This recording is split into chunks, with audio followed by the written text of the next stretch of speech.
So my name's Blake Waldock. My background is in broadcast television. I've learned all facets of camera work from, OB work is where I started. But then through my work at Channel 9, I learnt news, production, so single camera production with dollies, mini jibs, those sort of things. So I took 5 weeks off in year 12 to install cables, and teachers are saying, what are you doing this for? Focus on your schooling, you won't get a job. So sure enough, I'm out of high school by that point.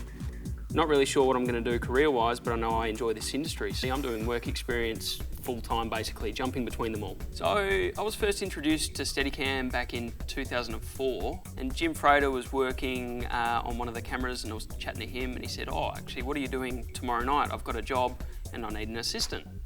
So I came out, helped him out. It was Kevin Wilson, and got to the intermission, and I'd been watching him carry this rig around all night, thinking that is amazing. And I said, "Can I try it on?" And he let me try it on during the intermission. I'm going up and down stairs. The vest was way too big for me. But yeah, I fell in love straight away. So yeah, that's where it all began. When I first put the rig on, it was heavy, bloody heavy and uncomfortable, and my back was sore and the vest was too big, and it smelled because Jim had been wearing it, he'd been sweating, and it was awesome. Like, I knew in that moment that was something I really wanted to pursue. So since my first rig, which I bought in 2008, I've actually noticed that the technology hasn't really changed in what a rig is. It's a vest, it's an arm, it's a sled. Where they have changed is the technology in the cables that are going down the post, the power distribution and those sort of technical changes like gimbals, those sort of components that you put on a Steadicam nowadays. Is it getting lighter? Well, a camera's getting lighter. It's a bit of a loaded question. No, it's not getting lighter, it's getting heavier. People are putting receivers on, transmitters, map boxes, all sorts of bits and pieces, but that's part and parcel of the job. Okay, so this is Jane's favourite question, this one. Yeah. What is the feeling of being the best Steadicam operator in Western Australia? No, that's I don't think I'm the best Steadicam operator in WA. I'm certainly in the top 3. There's about 3 of us that do it professionally, so I'm in the top 3. I think we're all at a level where we've all got our abilities and strengths. So I think I excel in the live sporting, but that's probably because I'm younger than the other boys and I'm willing to carry the weight for a bit longer. But there's feature films, dramas, TVCs. There's a whole bunch of different disciplines that Steadicam encompasses. So top 3.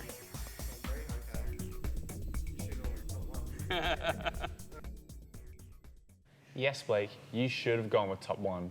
This next interview is with Liam Kyle. Liam is a pilot and a news editor at 9 News. This next story is produced by Kenton Beard.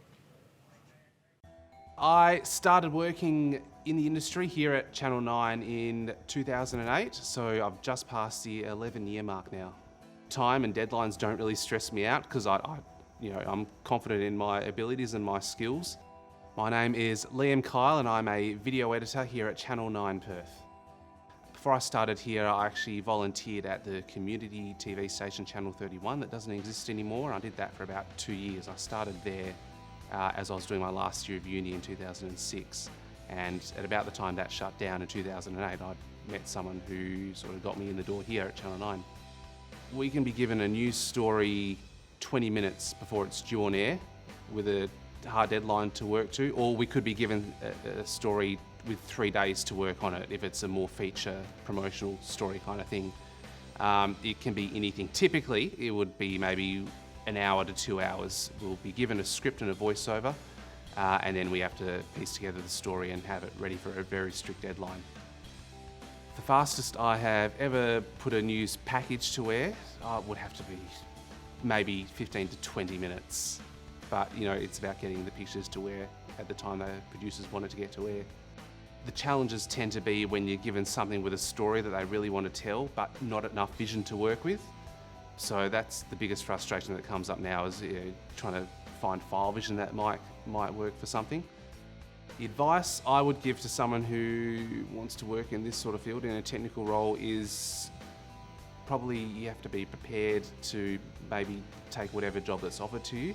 When I was growing up and when I was at uni and even during my volunteer time at Channel 31, I was really most interested in camera work. I wanted to be a camo and go and shoot stuff. That wasn't the job that got me in the door here though. I was offered a job in the news exchange position, which is more media management, and that's part of the editing department, so that transitioned into news editing. And having, before that, never had any interest in editing at all, I found I took to it quite well, so it wasn't what I wanted. But it's the job I got and it's the job that I became good at, and now sort of camera work barely interests me at all. So my advice to people coming in is that you may not get your dream job, but take what will get you in the door. Good job, Kenton. That was a really good interview. Now we'll be showing Simon Hubbard, interviewed by Ralph Tolentino. Then we'll be having a minute break. We'll be back with more content to share. My name's Simon Hubbard. I'm a freelance and casual multi-skilled operator. I'm a studio director and EVS operator working on sporting events. Started at Channel 7, was there for 10 years working in the film vault, handling commercials coming in our station, and then worked my way to a videotape operator and an editor, and then backpacked around the world for 2.5 years working in London. One of the biggest things directing wise would have to be directing the news at Channel 9 when the 9/11 incident which stopped the world, to work on that. And there's been other things, working on the boys being trapped in the caves in Thailand just recently, and so yeah, things like that. Although you're not at the actual scene, you're allowing or trying to tell the story or be part of the storytelling. As I say, multi-skilled operating in so many different ways is the major thing. And the EVS operating, sometimes, I've been sitting there in the Australian Open where I'm operating two control panels at once and having to look after 6, 8 or 10 cameras at a time. There's big changes all the time. Technologies have varied. When I first started 32 years ago, we were still putting movies to air off film, but everyone can now shoot things on phones, and everyone's got a GoPro, and everyone's got a camera of some sort, and everyone's got a laptop. You can now direct, produce and edit your own content stories. My advice is to listen and don't think you know it all, because there's always something else more you can learn. So there's always new technologies coming out. Take notice of the people that are offering you advice. Even if you only take 5% on, use that 5% and discard the other 95%, but hold it and know who to listen to.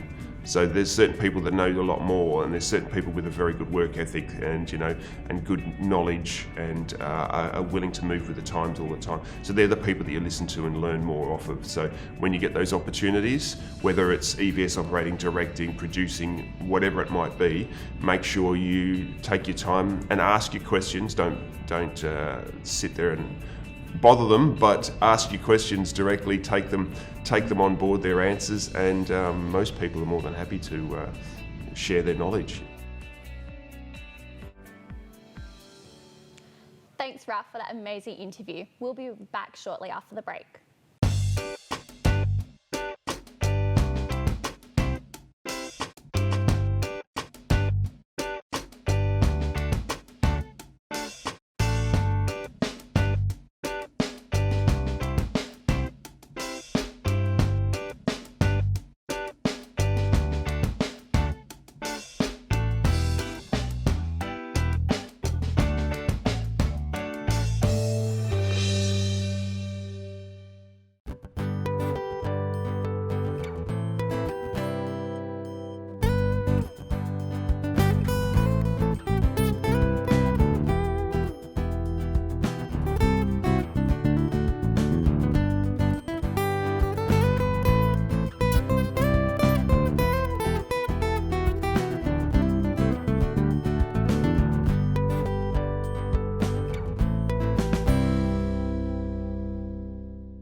Welcome back to Midsummer Madness. Now we have our amazing presenter Harmony here to tell us about some upcoming events coming to Perth during the summertime. Before we go to Harmony, we'll be showing you our first story tonight. I scream, you scream. We all scream for ice cream. This short video is about what is people's favourite ice cream flavour, and they're all around Perth, so let's check it out. I'm here in Northbridge and I'm going to ask some strangers what flavour of ice cream is their favourite. Pistachio, because green is my favorite color. Mint. Chocolate. It's green. All ice cream flavours are my favourite flavour of ice cream, except for cheesecake. It's too much. It's too much cheesecake.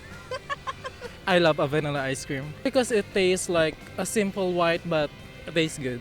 Yeah. Chocolate ice cream. Maybe chocolate chip. My favorite ice cream flavor is honeycomb. Cookies and cream. Cookies and cream. Cookies and cream. Because it tastes good. Because, yeah, I like the cookies. Cream. Simply just because that's pretty much like the best combination of two things that's supposed to go together, I would say. So yeah, pretty much. They were meant to be, and then putting it into an ice cream is just magnificent, really. So all good. Triple choc chip, and because it's good. My favorite ice cream flavor is probably bubblegum. I like bubble gum because no one ever has it and I like it. It's good. It's just kind of a really out there, kind of outgoing flavor. Yeah. I'm Bucko Buckerson.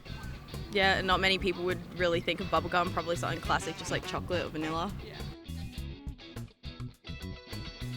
I like sorbet because it's better than ice cream. Mango because it's yellow.